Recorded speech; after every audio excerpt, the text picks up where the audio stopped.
Hi, I'm Teacher Kelly, and we are going to talk about the executive branch, which is the presidency today. The executive branch, the president, vice president, and the cabinet. So the requirements for president and vice president. You must be 35 years old. You must be a natural born citizen and a resident of the USA for 14 years. So you might be thinking, well, if you're a natural born citizen, wouldn't you have lived in the USA for 14 years? Well, you never know. Somebody could be military, could have been born overseas, and,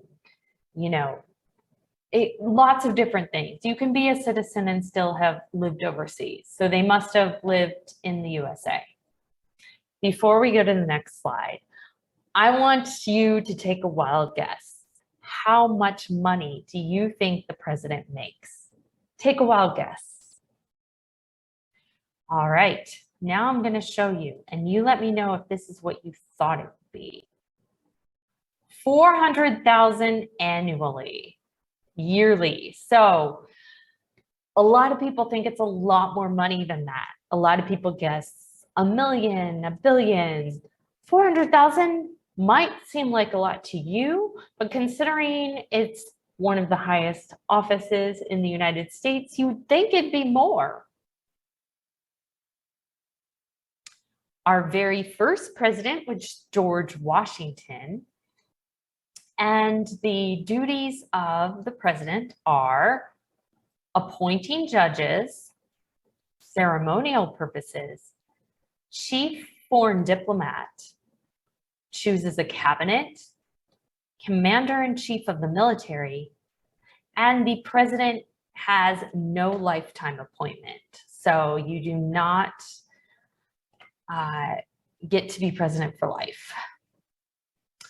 All right, the vice president is first in line if the president dies or for whatever reason isn't able to do their duties, gets sick or something. And the vice president is president of the Senate. John Adams was our very first vice president. So his main duty was to serve as president of the Senate, casting a vote only to break a tie. During his 8 years in office, Adams cast between 31 and 38 such votes, more than any subsequent vice president in American history. So no other vice president in history has broken as many tie votes as our very first president, John Adams. Quote from John Adams, "My country, in its wisdom, contrived for me the most insignificant office that ever the invention of man contrived or his imagination conceived." To put in simpler terms, he was basically saying that the job was useless. So our very first vice president said the job of vice president was useless. All right, second place in the presidential election became vice president until the 12th Amendment was added to the Constitution on July 15th, 1804. So this happened with our third president, Thomas Jefferson. Now, could you imagine if, let's say, Trump, he came in second, if he became Biden's vice president? How do you think that would work? Can you see why it didn't last very long in history? The next time he chooses a different vice president. It's not Aaron Burr. All right, so Thomas Jefferson enacted the 12th Amendment to the Constitution. The president picks a vice presidential running mate instead of the second runner-up becoming vice president. This changed after Thomas Jefferson's first term. So the first time he had Aaron Burr, which he only got Aaron Burr because he came in second. So the second time he got to choose his vice president and he chose Clinton. Side note, but Aaron Burr did kill Alexander Hamilton during his time as vice president. Two-term limits.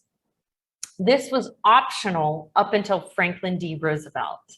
So no other president had won election for a third time. Some of them had tried, but it changed after Franklin D. Roosevelt and just decided on his own to step down and not run for a third term. And very good chance, most likely, he would have won if he had run for a third term. So he started the precedent. So Franklin Roosevelt was president from March 4th, 1933 to April 12th, 1945. He ran for 4 terms for 16 years. He was our president.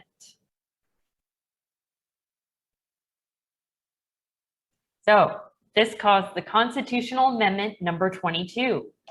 How long can a president stay in office? The longest a U.S. president can stay in office is 8 years.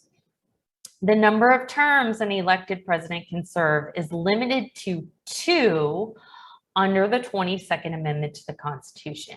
Each term is 4 years. So the longest anyone can be president nowadays is 8 years or 2 terms. Presidential firsts.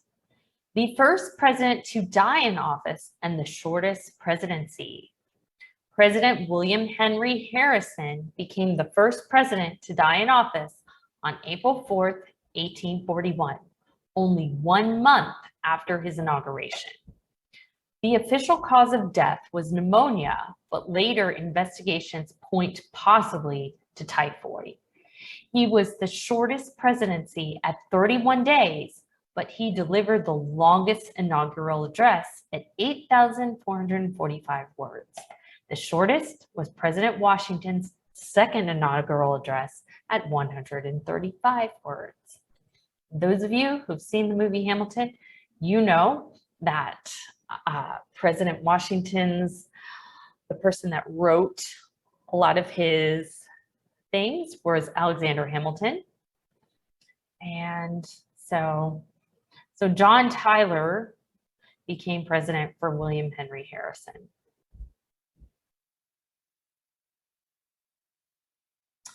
Presidential first African-American president was Obama. He was president from 2009 to 2017.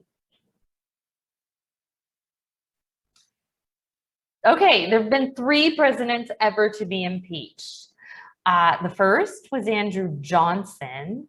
The second was Bill Clinton. And the third was Donald Trump. And Donald Trump was impeached twice.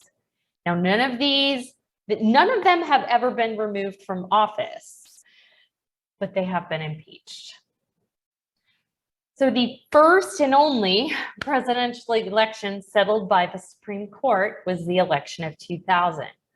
The Supreme Court did come close to getting involved in the 2020 election, but then decided not to. All right, so in summary, the requirements to become president. You have to be 35 years old. You need to be a natural-born citizen, resident of the USA for 14 years. The 22nd Amendment to the Constitution says presidents can only preside for 8 years or 2-term limits. Obama was the first African-American president, and President Roosevelt was the only president to run for 4 terms. The president has no lifetime appointment. You cannot be president for life. I hope you learned something about the executive branch and being president today. Thanks for watching.